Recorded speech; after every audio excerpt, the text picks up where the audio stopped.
Hi everyone. I am today doing a standalone mini video tutorial on wool applique stitching. I have this stitching instruction in one of my wool applique series videos, but this is a standalone one to just in case you want a review on stitching. I'm going to use this star because it has inside corners, points, and then it has straight areas where I can show you how to do the blanket stitch and the whip stitch. Now normally when I do my wool applique, I like to use pearl cotton size 8. It's a medium size thickness. If you want to use floss, you can use 3 strands of floss to imitate the thickness of size 8. If you use a size 5 pearl cotton, that's a little bit thicker, whereas a size 12, it's thinner. So I suggest if you're a first timer at wool applique is to try the different thicknesses and the different amounts of strands of floss, if it's floss that you use, before you make your decision on what your favorite is.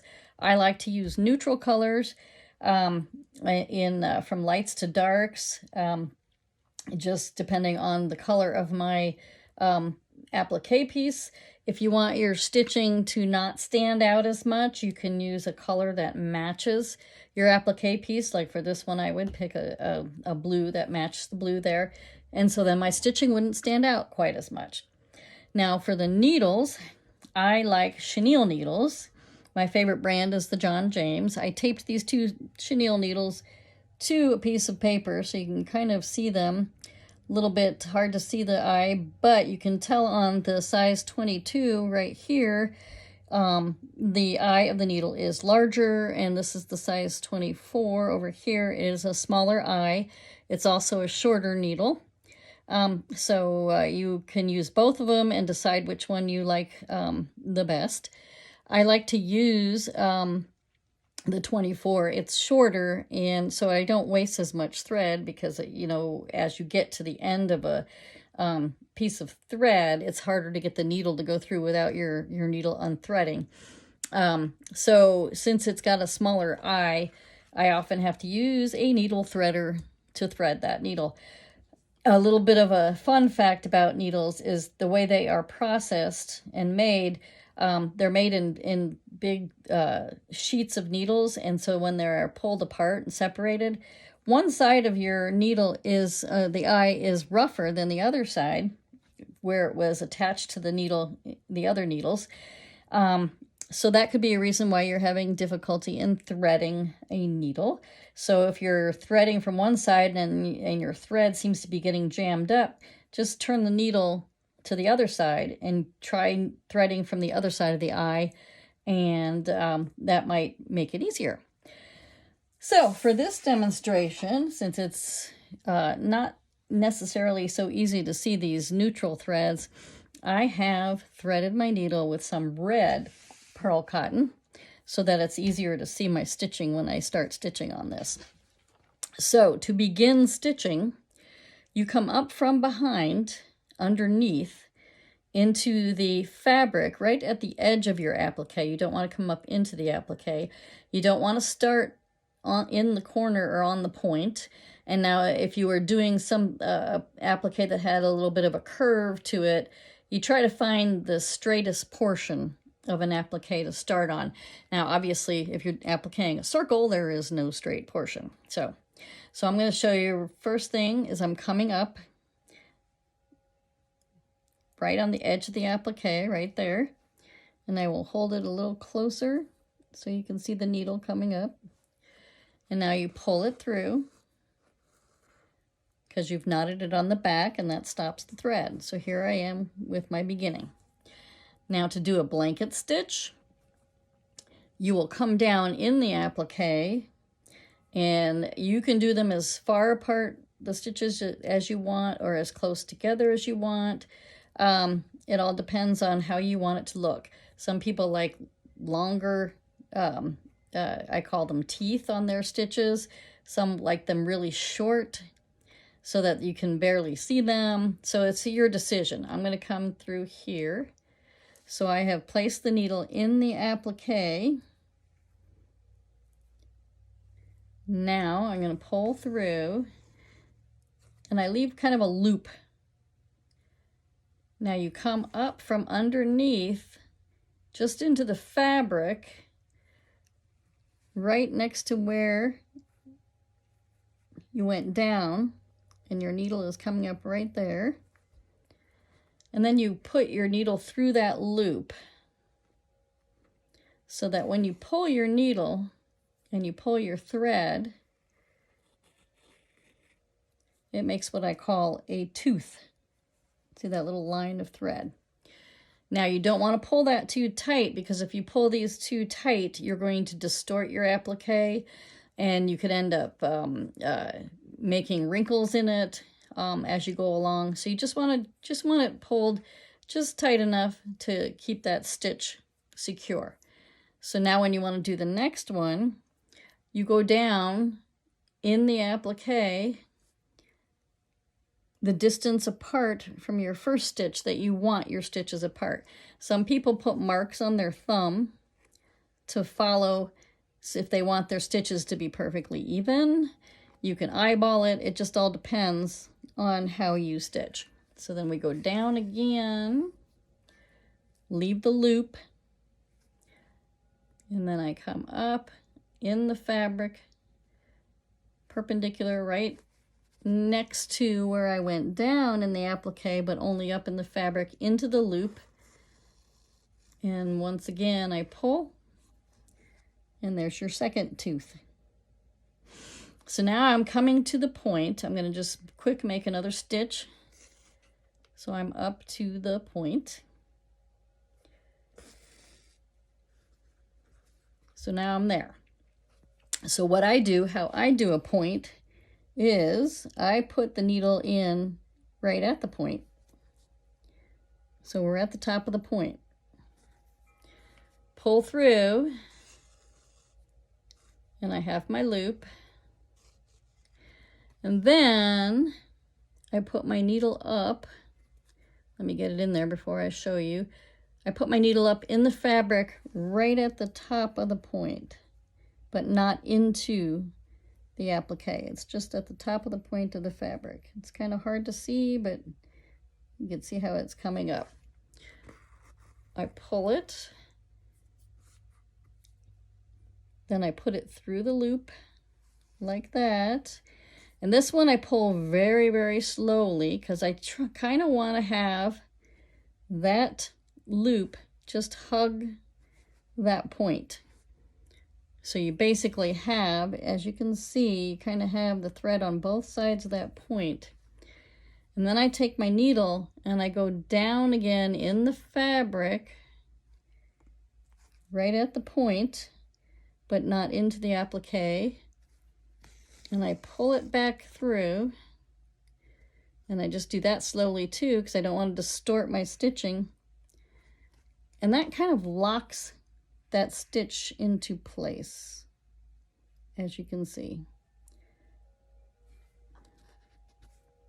So now I can just flip and go to the other side. So I would come up, there's my needle coming up, pull it through, and then you can start stitching down the other side. So now what I'm going to do what is called a whip stitch. And the whip stitch, I don't normally use a whip stitch on bigger appliques. I use them more on little thin things like stems, something where I don't want these teeth of thread getting in the way. And so a whip stitch, you're basically just going down and then coming up and catching the edge of your applique. So I go down next to where I came up, and then I come up, and see how I'm just catching a little piece of the, I'll hold it closer, I'm catching a little piece of the applique. Now I go down in the applique, kind of next to where I came up, kind of like in the blanket stitch. And then I come back up into the applique. So you can see it just kind of makes a little, it's hard to see, which is the point. Kind of makes just a little dot on that side. And I'll do a few more. I'm going to just do a few more quickly, and then I'll hold it up and show you.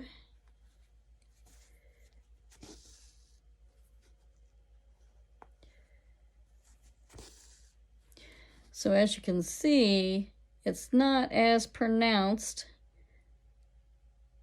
as the blanket stitch.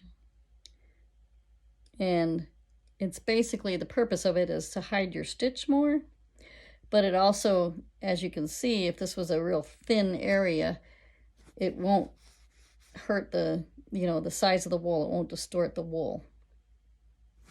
So that is a whip stitch. Now I'm getting to my inside corner. I'm going to change back to the blanket stitch. So when I get to my inside corner, I'm going to put my needle in right at the top of that inside corner in the applique. I'm going to come down, got my loop, and now I bring my needle up right there in the inside corner, but not in the applique. Take the needle, go through my loop, pull the loop slowly again. So now see how you have that little line going straight up? Then, just like with the point, I'm going to go put my needle back down in the background, not in the applique, right on the other side of that stitch. Pull it slowly, and then it kind of locks that little line of stitching in place. So that's not going to move. As I go down onto my other side, and I continue on with a blanket stitch. So then I'm going to do this one stitch, go through the loop, and see how when I pull this stitch, that one doesn't move because I've locked it in place. Now pretend that you are at the end of your thread here. So you have a little piece of thread and you're wanting to end your stitching. So I've done that little blanket stitch. So what I'm going to do is I'm going to go back into the background on the other side of that stitch, lock that one in place, and then I can knot on the back side, knot the thread like I just did, and snip it off. So then that's done. That stitching is done. Now I loaded my thread again. Pretend that I got a whole new bunch of thread, loaded it, knotted it. So then to start back up, so it looks like you haven't skipped, you come back up right next to where you knotted off the last one. So it's almost like you never stopped. Pull your thread up, make your next little bite into your applique,